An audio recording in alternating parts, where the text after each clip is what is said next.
Hello everyone, friends. On the calendar today, I will show you how to download and install Python from Windows. To do this, go to the browser, go to the official website of Python.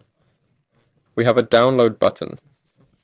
If you don't need to bother with the version, click download the latest version 3.4.3.14.14.4 as of the 22nd of April 2026. If you need some other versions, then click on Windows. And here we have a whole huge library for you to use.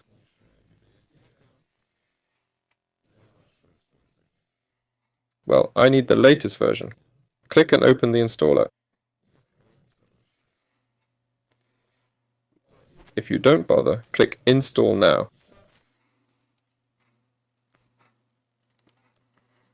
But if you need some advanced options, if you are sure exactly which ones, in short, you want to bother, choose there a professional extended installation.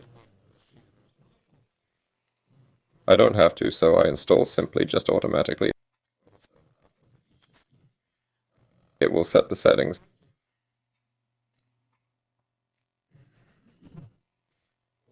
That's it. Then, while it is installed, I can run the command line in parallel.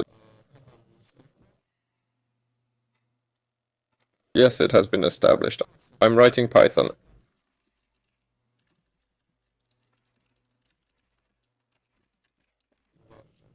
Enter. And accordingly, after restarting the computer, the installation will be performed. I have the old version because I haven't overloaded it yet. Restart the computer, and accordingly, the installation will be completed. That's all. Sample goodbye, everyone.